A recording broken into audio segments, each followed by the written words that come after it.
तू मेहनत तो कर, आज तुझ पे हंसने वाले कल ताली भी बजाएंगे। हेलो दोस्तों, स्वागत है आप सभी का आपका अपनी बार स्टडी आपने।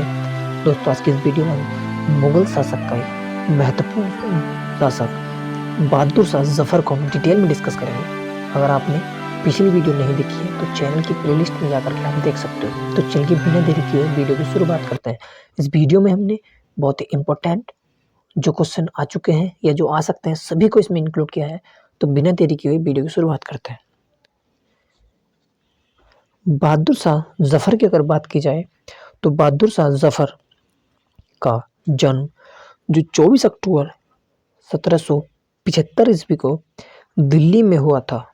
वह अकबर शाह द्वितीय और लालबाई के जो दूसरे पुत्र था वह था। आरंभ में इसका नाम अबू जफर सिराजुद्दीन मोहम्मद बहादुर शाह जफर था, लेकिन लोकप्रिय रूप से उन्हें इसे जो कहा जाता था वो बहादुर शाह जफर या बहादुर शाह द्वितीय के नाम से जाना जाता था। चलिए आगे बढ़ते हैं। अपने पिता सम्राट अकबर शाह द्वितीय की मृत्यु के बाद वह उत्तराधिकारी बना और 1837 ईस्वी को 62 वर्ष की अवस्था में मुगल जो सिंहासन था उस पर बैठ गया। इसने करीब 20 वर्षों तक मुगलों साम्राज्य को संभाला और अपनी शासनकाल के दौरान यह एकमात्र शासक था जिसकी शक्तियां बहुत कम क्षेत्र तक सीमित रह गई। चलिए आगे बढ़ते हैं। अब इसकी शक्तियां सीमित हो गई तो कैसे कैसे हुई।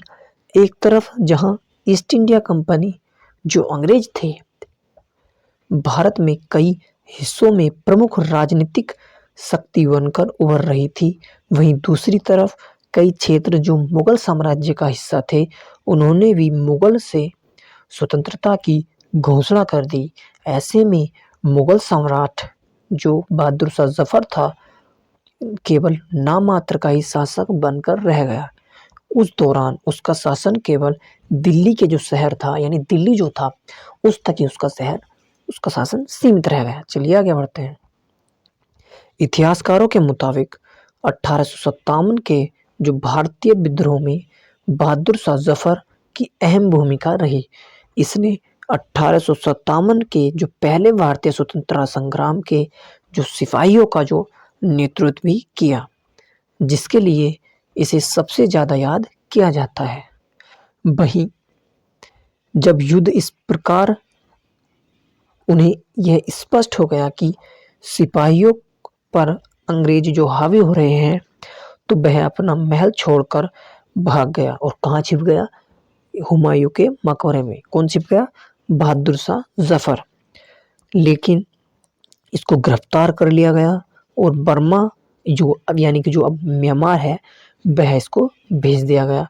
इसकी गिरफ्तारी के बाद बहादुर शाह जफर के 2 बेटे और एक इसका पोता था उसकी गोली मारकर हत्या कर दी। अब बात 1857 के विद्रोह की है तो एक बार हम विद्रोह को देख लेते हैं। 1857 के विद्रोह को भारतीय स्वतंत्रता में प्रथम युद्ध के रूप से भी जाना जाता है।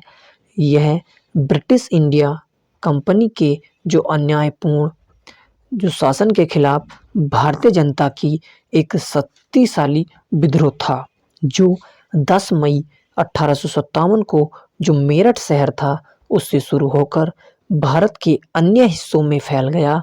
लेकिन यह विद्रोह उत्तरी और मध्य भारत तक ही सीमित रहा था। इस विद्रोह का मुख्य कारण भारतीय जो सैनिक हुआ करते थे के साथ जो असमान व्यवहार और उच्च पदों को लेकर जो वंचित रह जाते थे उस पर बात की गई। यानी जो अंग्रेज हुआ करते थे वह अपने अपने आप को तो उच्च श्रेणी में रखते थे और वेतन भी अधिक देते थे, लेकिन जो भारतीय हुआ करते थे उनको कम वेतन देने की व्यवस्था बनाई हुई थी। चलिए आगे बढ़ते हैं। और 1862 को बहादुर शाह जफर द्वितीय को जो लकवे का तीसरा दौरा पड़ा। इसके बाद 7 नवंबर की सुबह जो रंगून बर्मा यानी वर्तमान में म्यांमार है में उसका देहांत हो गया। उस समय उसकी जो आयु थी वह 86 वर्ष थी। मृत्यु के बाद उन्हें जो रंगून के जो स्वेगोडा पैगोडा था दफनाया गया, जिसे आज उनके इसके जो दफन स्थल को बहादुर शाह जफर दारगाह के नाम से भी जानते हैं। चलिए आगे बढ़ते हैं। इसी दिन इसके 2 बेटे और एक पोते को भी गोली मारकर हत्या कर दी। इसी के साथ अंत हो गया। उम्मीद है ये जानकारी आपको पसंद आई होगी। अगर वीडियो आपको पसंद आई हो, वीडियो को लाइक करें, चैनल पे नए हो तो सब्सक्राइब करें और अपने यार दोस्त को इसको शेयर करें और अपनी पढ़ाई को तब तक जारी रखें जब तक आप सफल ना हो जाए। धन्यवाद।